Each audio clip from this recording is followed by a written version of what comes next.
There's a man in Phoenix making $168,000 a year. Senior director, corner office, company stock plan, luxury apartment with floor-to-ceiling windows overlooking the city. Last winter, his 6-year-old daughter asked him why he always looked angry during dinner. And for a few seconds, he didn't know how to answer. Because the truth was humiliating. He wasn't angry. He was terrified. Terrified of the mortgage. Terrified of layoffs.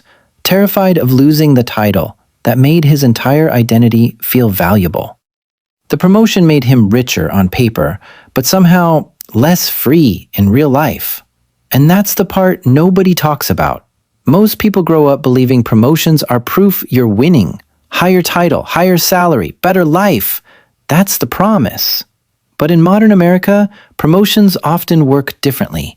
The raise gets bigger, the pressure gets bigger, the lifestyle gets bigger, the dependency gets bigger. And slowly, without realizing it, people build lives that require them to keep performing forever. Corporate America doesn't always need you poor. It needs you dependent. Dependent on the paycheck. Dependent on the status. Dependent on the identity. Because once your entire life expands around your salary, walking away stops feeling possible. And that's when the promotion quietly becomes something else. Not freedom. A cage with better furniture. The raise that changed nothing. Ethan worked 12 years to become vice president. When the promotion finally came, everyone congratulated him like he had escaped something. Base salary jumped from $118,000 to $154,000. At first glance, it looked life-changing. But 2 months later, Ethan was sitting in traffic outside Chicago, doing mental math at a red light because his checking account was dangerously low again. Not because he was irresponsible, because nobody tells you how expensive success becomes once the world sees you differently. Federal taxes increased, state taxes increased, retirement contributions increased, health insurance costs increased. Then came the invisible costs. His company expected leadership presence now, so suddenly his old Honda Accord felt embarrassing in the executive parking lot. Then came the networking dinners, the upgraded wardrobe, the expensive gym near downtown because everyone there is connected, the apartment move because his old neighborhood no longer matched his level. And the strangest part? Most of those expenses never felt optional. That's how corporate pressure actually works in America. Quietly, socially, psychologically. Nobody walks into your office and says, "You need to spend more money now." The pressure is subtler than that. It's the feeling you get when everyone around you looks polished while you still wear the same watch from 6 years ago.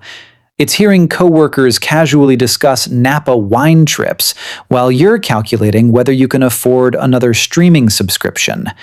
It's realizing success has a costume, and once you get promoted, people expect you to wear it.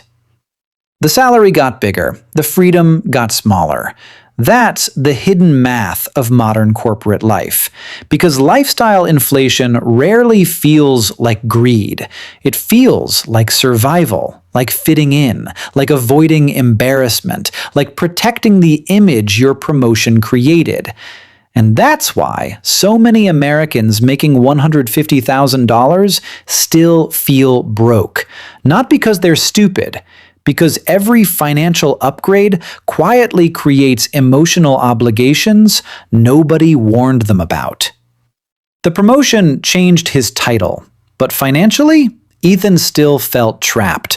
Only now, the cage looked expensive enough to impress people on LinkedIn. Lifestyle inflation begins before the money arrives. Here's what makes lifestyle inflation dangerous. It starts before the raise even hits your bank account. The moment people hear you got promoted, expectations begin expanding around you immediately. Friends start joking that dinner is on you now. Your parents suddenly assume you're financially secure. Coworkers expect confidence.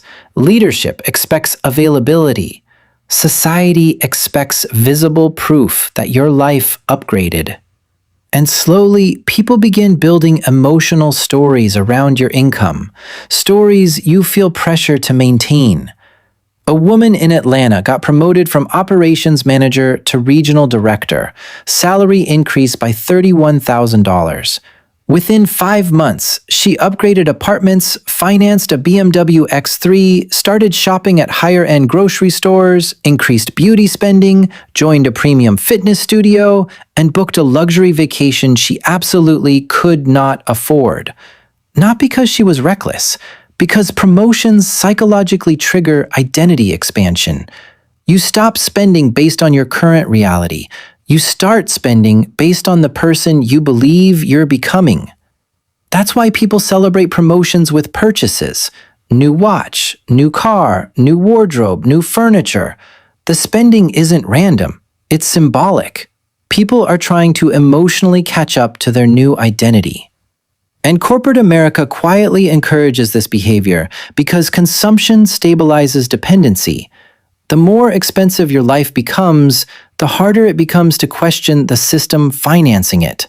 That's why so many professionals secretly panic during layoffs, not because unemployment feels emotionally painful, because their entire lifestyle structure collapses without the salary supporting it. The restaurants, the apartment, the car payment, the school tuition, the image. Everything starts depending on continued corporate approval. And deep down, people know it. That's why Sunday anxiety feels so intense in high-income households. It's not just work stress, it's survival stress disguised as professionalism. Millions of Americans wake up every Monday protecting lifestyles they no longer even enjoy. And the terrifying part is how normal this has become. People call it ambition, even when it looks exactly like financial captivity. The psychology of corporate identity. At some point, the promotion stops being about money. It becomes emotional. Because titles don't just change income, they change identity. A man introduces himself at a party and says, "I'm a senior consultant at Deloitte," not, "I'm Daniel." The job title becomes the personality. And slowly, without realizing it, people fuse their self-worth with corporate validation. That's why layoffs feel psychologically devastating, even when severance packages are generous. Because losing the job feels like losing the self. Modern corporate culture trains people to emotionally measure their value through productivity. Your performance review becomes emotional judgment. Your bonus becomes emotional approval. Your promotion becomes proof you matter. And once that wiring gets deep enough, rest starts feeling guilty. That's why so many high achievers physically cannot relax anymore. They sit on vacation checking Slack notifications beside hotel pools. They answer emails during their kids' soccer games. They panic during quiet moments because their nervous system became addicted to productivity. And corporations love this version of ambition because emotionally dependent employees are extremely efficient, especially when they believe overworking makes them worthy. A woman in Manhattan admitted something during a late-night conversation with friends after 3 glasses of wine. She said, "I don't even know if I like my job anymore. I just like who people think I am because of it." And the table went silent because everyone understood exactly what she meant. That's the hidden emotional economy inside corporate America. People aren't only chasing money, they're chasing identity reinforcement, respect, status, validation, proof they're succeeding. The promotion becomes emotional anesthesia, temporary relief from the fear of feeling average. But the relief never lasts, because identity built on external validation requires constant maintenance. Another promotion, another salary jump, another achievement, another title. The latter never actually ends. That's why some executives making $400,000 still feel insecure sitting beside millionaires. Status anxiety has no finish line. There's always another level above you, another neighborhood, another school, another luxury tier, another room where you suddenly feel small again. And corporations quietly profit from that insecurity forever. Golden handcuffs and the fear of leaving. The most financially trapped people in America often don't look trapped at all. They look successful. Beautiful homes, luxury SUVs, private schools, perfect Christmas photos, vacation pictures from Italy. But behind many of those images is a terrifying reality. The entire structure collapses if the paycheck stops. That's what golden handcuffs really are. Not luxury, dependency disguised as achievement. A couple in Dallas earned nearly $290,000 combined income. On paper, they looked wealthy. In reality, they were one layoff away from panic. $5,400 mortgage, $1,800 car payments, $3,200 monthly childcare, private school tuition, credit card balances, country club membership, student loans from graduate degrees they barely even use anymore. Every month felt like trying to hold a collapsing wall upright with bare hands. And still, they kept climbing, because stepping backwards socially felt emotionally unbearable. That's what nobody explains about upward mobility in America. Once people adjust to a higher social class, losing status feels psychologically similar to failure, even when maintaining that status is destroying them. So they stay at jobs they hate, stay inside marriages built around financial pressure, stay in cities they can't afford, stay exhausted, stay medicated, stay emotionally numb. Because the lifestyle became too expensive to escape. The promotion became the trap. And sometimes, the saddest part is how invisible this suffering looks from the outside. People see the salary. They don't see the insomnia. They see the house. They don't see the panic attacks in the bathroom before work. They see the LinkedIn promotion announcement. They don't see the person staring at the ceiling at 2:14 a.m., wondering if any of this actually made them happier. The modern American dream quietly mutated into performance. Appear successful, sound successful, spend successful. Even if internally, you feel emotionally bankrupt. The emotional architecture of debt. Most people think debt is mathematical, but modern debt is deeply emotional. People don't just buy things, they buy relief. Relief from insecurity, relief from comparison, relief from exhaustion, relief from feeling left behind. That's why emotional spending increases after stressful work periods. A brutal quarter ends. Performance pressure spikes. Management pushes impossible targets. And suddenly people reward themselves. Luxury handbags, weekend trips, new electronics, expensive dinners. Not because they're irrational, because consumption temporarily restores emotional control. For a few hours, spending creates the illusion that suffering is paying off. That's why some professionals emotionally collapse after major purchases.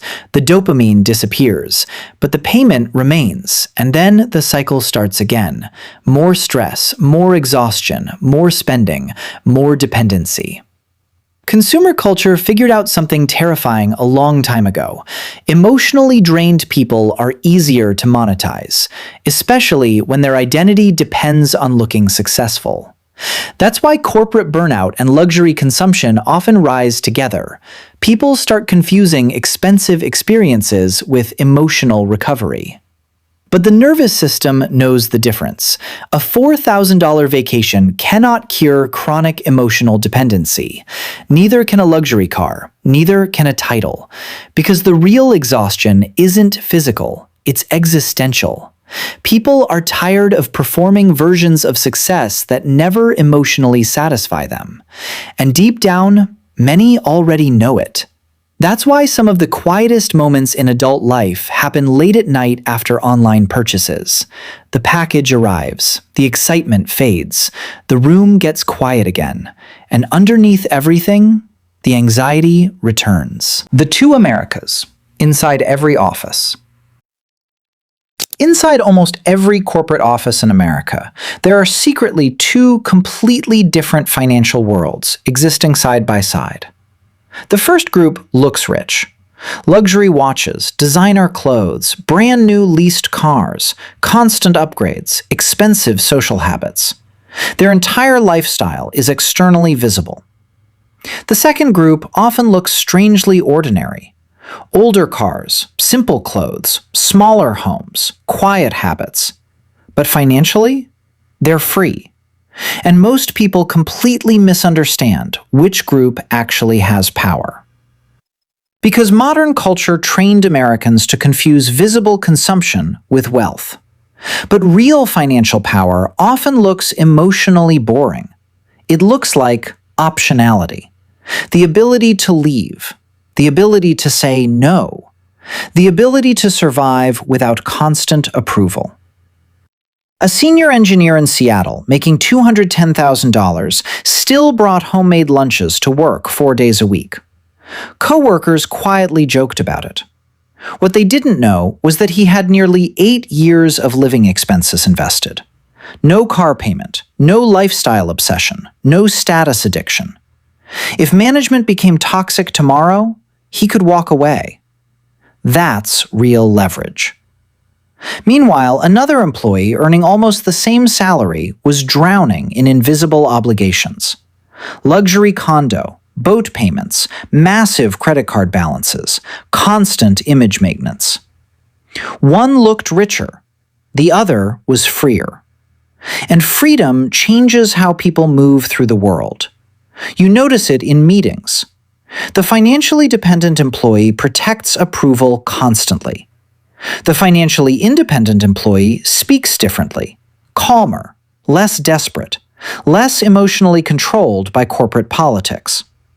Because fear decreases when survival no longer depends entirely on the paycheck. That's why quiet wealth often feels emotionally different from performative success. One is built around appearance. The other is built around options. And corporations understand this better than most employees do.